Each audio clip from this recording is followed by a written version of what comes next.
जैसे ही हत्यारा अपने निशाने पर आने लगा, एक खूबसूरत महिला अचानक उसकी लाइन ऑफ साइड में आ गई।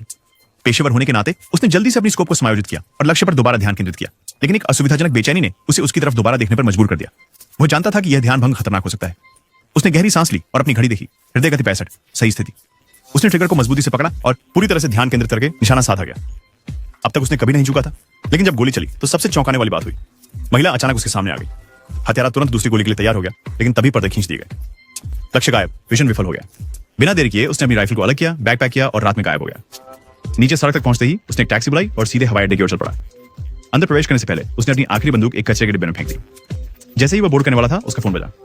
उसका नियोग था सर्द और कठोर, ये तुम कैसे असफल हुए। लेकिन यह वहीं पर समाप्त नहीं हुआ।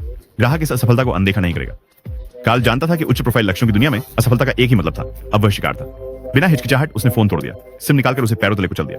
अब कोई ट्रैकिंग नहीं, लेकिन वह सतर्क रहा। उड़ान के दौरान काले चश्मे वाला एक व्यक्ति उसे घूरता रहा। संदेह बढ़ गया। जैसे ही वे उतरे, कार्ल ने एक फर्जी पहचान का उपयोग करके दूसरी उड़ान बुक की, लेकिन जब वो अगले टर्मिनल पर पहुंचा तो वही आदमी वहां था। अब उसे यकीन था कि उसका पीछा किया जा रहा है। उसने उड़ान रद्द कर दी, अगली सुबह के लिए एक नया टिकट बुक किया और एक होटल में ठहर गया। अगले दिन उसने एक और उड़ान ली और आखिरकार अपने ठिकाने पर पहुंच गया। उसने अपना ट्रक लिया और लंबे रास्ते से गया, जंगलों, खेतों और सुनसान राजमार्गों से होते हुए पीछा करने वालों की जांच करते हुए। अंत में अपने फार्म हाउस पहुंचकर कुछ अजीब लगा। मिट्टी में पद चिन्ह, कोई यहाँ आया था। खतरे की घंटियां बज उठी। उसने चुपचाप अपना बैकअप हथियार ट्रक से निकाला, दीवार पर चढ़ा और झाड़ियों में छिप गया। और पद चिन्ह इस बार अंदर की ओर जाते हुए। उसने हर कमरे की जांच की, लेकिन वहां कोई नहीं था, बस टूटे हुए फर्नीचर और खून के धब्बे, संघर्ष का सबूत। घबराकर उसने अपनी पत्नी को फोन किया। उसकी आवाज कमजोर थी। मैं अस्पताल में हूँ। एक आदमी और एक औरत ने घर में घुसकर मुझ पर हमला किया। काल का उसके हाथ कांप रहे थे।